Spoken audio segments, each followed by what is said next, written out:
বাংলাদেশের দায়িত্বশীল এসেছে, অন্য অন্য ইসলামী দলের দায়িত্বশীল এসেছে, বিভিন্ন পর্যায়ে আলহামদুলিল্লাহ আমরা কিন্তু মনের দিক থেকে অনেকটা ঐক্যের কাছাকাছি চলে গেছি এবং বাস্তবতাও কিন্তু তাই। আর বিশেষ করে আমি ধন্যবাদ জানাই খেলাফত মজলিসের আমাদের সম্মানিত আমির, মহাসচিব সহ তারা কিন্তু এই ঐক্যের ব্যাপারটা অত্যন্ত গুরুত্ব দিয়ে তারা কাজ করতেছিল। তা বাংলাদেশ খেলাফত মজলিস সহ তারাও কিন্তু গুরুত্ব সহকারে কাজ করছে।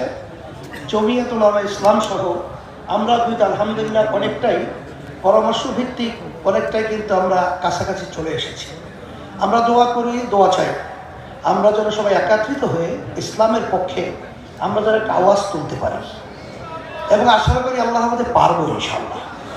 আর সাথে সাথে বিএনপি সহ অন্যান্য যারা রয়েছেন তাদেরকে বিশেষ করে আমি বলবো যে 53 বছরে আমাদের দেশ যে আদর্শ এবং যারা পরিচালনা করেছে সুন্দর একটা ধারা এ দেশের ভিতরে কিন্তু বাস্তবায়ন হয় নাই। আপনারা দেখেছেন যে ফ্যাসিস্ট প্রায় 15.5 বছর পর্যন্ত যেভাবে দেশ পরিচালনা করেছিল সেটা আমরা সবাই ভুক্তভোগী। কিন্তু এই যে অন্তর্বর্তীকালীন সরকার এরা কিন্তু আসলে অনেকটাই রাজনৈতিকভাবে আমি বলবো বিজ্ঞ নয়। তারা আমাদের এই ছাত্র জনতা এক কথায় হাজার হাজার শহীদ হয়েছে, পঙ্গু হয়েছে, চোখ হারিয়েছে, তাদেরই কিন্তু একটা ফসল অন্তর্বর্তীকালীন সরকার। আমি ডক্টর ইউনূস সাহেবের সাথে যখন আলোচনা হয়েছিল প্রথমে আমি বলেছিলাম যে আপনার মাথায় বিষয়টা রাখতে হবে যে দেশের ভিতরে 92 জনের মতো মুসলমান বসবাস করে, এই দেশের ভিতরে এদের প্রতিনিধির দায়িত্ব পালন করে সম্মানিত ওলামায়ে কেরাম। তা আপনাদের কার্যক্রম পদক্ষেপ কথার ব্যাপারে খুব সতর্কতা থাকতে হবে, কারণ আপনারা যে জনগণের সহযোগিতার মাধ্যমে যে আপনারা সরকার পরিচালনা করছেন, এত জনগণের সমর্থন নিয়ে বিগত যুগ যুগ ধরে কোনো সরকার দেশ পরিচালনা করে নাই।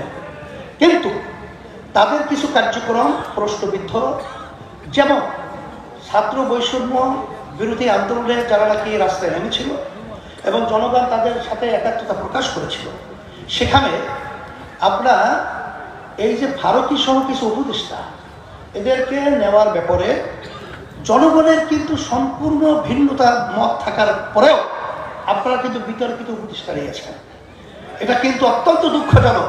তবে আমি বিএনপি সহ সকলকে আমি বলবো যে সরকার কিন্তু 3-4 মাস যেতে না যেতেই আমরা বিভিন্ন পর্যায়ে যারা রাজনৈতিক দল মাঠে ময়দানে কাজ করছি, আমরা আসলে দেশ সুন্দর করার ব্যাপারে, সুন্দর একটা কল্যাণ রাষ্ট্র হওয়ার ব্যাপারে আমরা সবাই ঐক্যমতে তাদেরকে সহযোগিতা পরামর্শ সহ সব ব্যবস্থাপনা করা এটা আমাদের নৈতিক দায়িত্ব।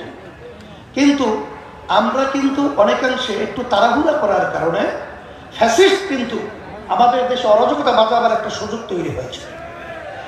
অনেকাংশে কিন্তু ভারত বিভিন্ন ধরনের কথা বলার সুযোগ পেয়েছে। আমি বলবো আসেন আমরা সুন্দর একটা জাতীয় সরকারের মাধ্যমে আমরা দেশটাকে সুন্দর করার জন্য আমরা একাত্রিত হয়ে আমরা কাজ করব। এর সুন্দর একটা পদ্ধতি হলো তাম দুনিয়া প্রায় 91টা দেশের মতো সেখানে কিন্তু পিয়ার সিস্টেম পদ্ধতি চালু রয়েছে। বিগত 53 বছরে এদেশে যে পদ্ধতিতে নির্বাচন হয়েছে, এই নির্বাচনের মাধ্যমে যখন এককভাবে ক্ষমতায় থাকে তখন কিন্তু ফ্যাসিস্ট তৈরি হয়, তখন কিন্তু খুনি তৈরি হয়, তখন কিন্তু জালেম তৈরি হয়, তখন দেশে আমিও